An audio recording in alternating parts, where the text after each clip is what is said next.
Good morning mga ka-Apple Group at iba-iba pang mga kaibigan natin dyan. Dito tayo sa Apple natin. Ilang araw ding umuulan, sumigla sila oh. Ang ganda ng mga dahon nila at naglabasan pa yung mga extra shoots. Kumbaga sumanga sila, nagkaroon ng sanga. Ayan oh. Napakarami, ilang araw lang na nag-uulan yan. Ang bilis din lumaki oh. Nakakatuwa talaga kasi ang ulan kasi foliar yan eh. Foliar yung ulan.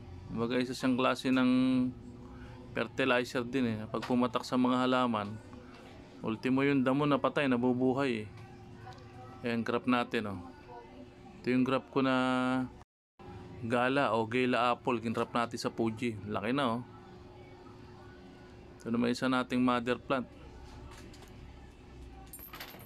Oh, ayan, gallery yan, Gala Apple. Ginrap natin dyan sa mother plant natin. Ayan pala mga mother plant natin, galing din yan sa 8 years na Fuji Apple. Markot natin yan, ilagay natin dito sa 16 liters na ano. Nakasurvive sila, dito lang oh. Mga patak-patak na ginawa ko, ayan. Ilagyan ko yan, mga 10 liters sa tubig. Every 3 days Maski iwanan mo yung ano, mabubuhay sila pag may patak-patak na ganyan. Ayan oh. May graph tayo dito na Granny Smith. Ayan, mahaba na rin yung mga sanga niya. Kaya lang medyo mapapayat eh. Siguro dahil nung nakaraang mga nakaraang tag-araw. Pero alam mo, sipag mamulaklak to. Ayan oh, daming bulaklak ng Granny Smith. Payat-payat niya pero tingnan nyo yung bulaklak. Granny Smith, yun yung green apple na sa Pilipinas. Napakaganda rin yung itanim dito. Parang convenient siya sa climate ng Philippines eh. Yung Granny Smith green apple. Namumulaklak at namumunga siya. Not like dun sa Fuji na kumamunga man eh, pailan-ilan. Pero itong Granny marami. Ito, ano rin to. Kinabit din natin dito sa isang mother tree na minarkot natin dito. Nakalagay lang sa 16 liters. Gala apple din to. Ayan, tindi ng kabit niya oh. Kala mo, winelding eh.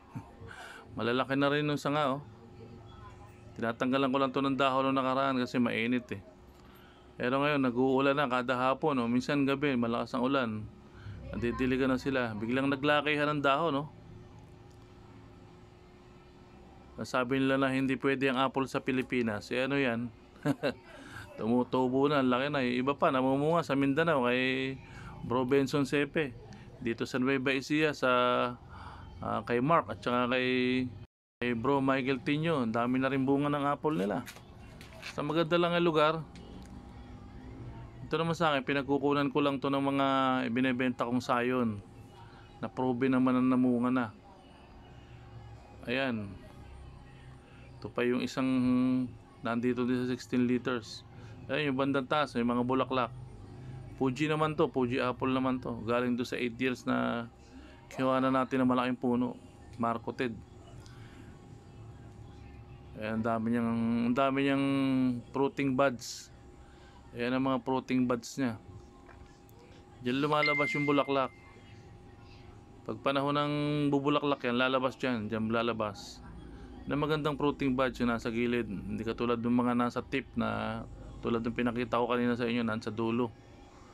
Bibihirang makabuo yun. Hindi katulad ng mga nasa side na fruiting buds. Mas madali siyang makabuo ng bunga. Ayan, nilagyan ko din ng ano yan, drip irrigation yan.